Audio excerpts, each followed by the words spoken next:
kann in Zukunft die Existenz zweier Formen eines Ritus aussehen? Was bedeutet gegenseitige Befruchtung beider Formen und welche Überlegungen können in dieser Hinsicht gemacht werden?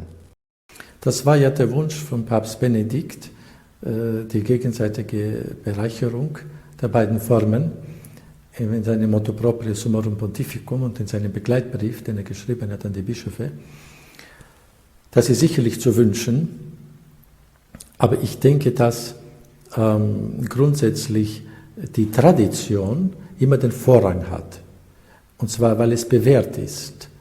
Das, was über Jahrhunderte und vielleicht sogar mehr als ein Jahrtausend gepflegt wurde, die Form des Ritus, und sich bewährt hat mit vielen Früchten, das haben wir am Beispiel des Lebens der Heiligen, die alle in dieser liturgischen Form gewachsen sind und zur Heiligkeit gereift sind im Laufe von mindestens 1000 Jahren. Das ist nicht erst eingeführt worden, diese Form mit dem Tridentinischen Konzil. Das ist völlig falsch, ist auch unhistorisch.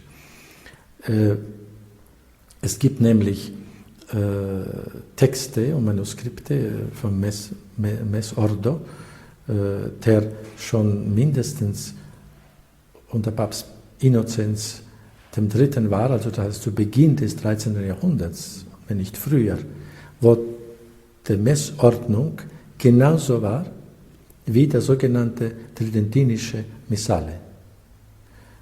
Und das ist ein Beweis, dass eigentlich diese Form der Messordnung nicht vom Konzil von Trient oder nachher eingeführt worden ist, sondern genauso, fast in den Details, nachweislich bestand seit mindestens dem 12. und 13. Jahrhundert, wenn nicht früher schon noch. Also man könnte sagen, gewissermaßen doch eine lange Zeit von etwa 1000 Jahren. Und von daher hat das den Vorrang bei der Befruchtung, bei der Bereicherung. Der neue Ritus ist natürlich vergleichbar mit dem herkömmlichen, objektiv gesprochen, sehr arm, wirklich arm an Zeichen, an Sakralität. Ich will nicht sagen, dass er völlig bedeutungslos ist. Es gibt auch Elemente eben in der neuen Form, die wertvoll sind und die man auch verwenden könnte. Aber im Großen und Ganzen sollte man die überlieferte Form von diesen Elemente integrieren in die neue Form. Und zwar die bewährten Elemente. Erstens natürlich die Ausrichtung zum Herrn hin, das ist das Fundamentale. Und dann aber auch wiederum zurückkehren zu den typischen Wesensmerkmalen des römischen Ritus, und zwar in dieser Gestalt, wie sie über 1000 Jahre gepflegt worden ist und sich bewährt hat, wie gesagt. Man soll nicht zurückkehren, angeblich, zum römischen Ritus, wie er vielleicht in den Köpfen mancher Liturgiker in den ersten Jahrhunderten bestand. Das wäre wiederum eine anorganische, künstlicher Archäologismus. Und das ist nicht die organische Entwicklung. Aber wenn wir schon festgestellt haben, dass etwas über so einen langen Zeitraum wie über 1000 Jahre organisch bestand und sich bewährt hat, dann sollten wir das wieder bewahren. Und ich denke, dass man diese Elemente, wie zum Beispiel das Stufengebet, ist sehr sinnvoll und pastoral und theologisch, sollte man wieder integrieren in die neue Messe zum Beispiel. Die Opferungsgebete sicherlich auch, weil die neuen Opferungsgebete keine Tradition haben in der Kirche und eine Erfindung waren von Liturgikern am Tisch buchstäblich und sich vom jüdischen Passamahl haben inspirieren lassen, was die Heilige Messe eben nicht ist. Die Heilige Messe ist wesentlich das Opfer von Golgotha und nicht eine Erneuerung des letzten Abendmahles, sondern wesentlich dogmatisch, das ist das Opfer auf Golgotha in sakramentaler Form.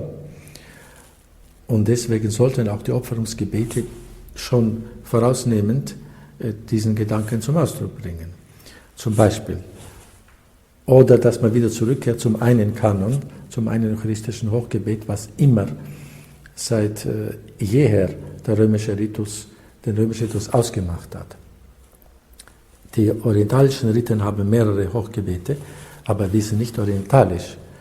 Die Westkirche soll ihre Traditionen wieder bewahren und sich nicht vermischen mit den orientalischen eventuellen Formen. Dann haben wir nicht zwei Lungen. Die Kirche hat zwei Lungen, das heißt, wenn zwei Lungen sind, das soll wirklich eine Lunge sein, was sie ist, und die andere Lunge sein, was sie ist. Wenn byzantinisch, dann byzantinisch und orientalisch. Wenn lateinisch-römisch, dann römisch-lateinisch. Und das zusammen für die Gesamtkirche gibt dann die Harmonie. Aber nicht, dass man jetzt in den römischen Ritus Elemente einführt vom byzantinischen, angeblich durch die vielen Hochgebete, was den römischen Ritus zerstört und diese Funktion dieser westlichen Lungen nicht mehr hat. Das heißt erst dann. Das heißt, wir müssen wieder zu der eigentlichen typischen Gestalt des römischen Ritus zurückkehren, und das wäre die Integration dieser wichtigen Elemente, die ich schon genannt habe, des alten Ritus in eine neue Form. Man könnte eventuell in der überlieferten Form einiges Sinnvolle auch von der neuen Messe übernehmen. Ich meine nicht so sehr den Ordo Missae, sondern zum Beispiel ein gewisser Reichtum an Auswahl von Lesungen, von Schriftlesungen. Wohlgemerkt aber nicht den 3-Jahres-Zyklus, das ist auch gegen den römischen Tradition. Aber eine gewisse doch, manchen Messen, eine größere Auswahl an Schriftlesungen, zum Beispiel eine größere Auswahl an Präfationen oder Orationen von Heiligen, das wäre zum Beispiel auch sinnvoll. Und eine gewisse, und somit wäre das eine kleine Bereicherung auch gegenseitig.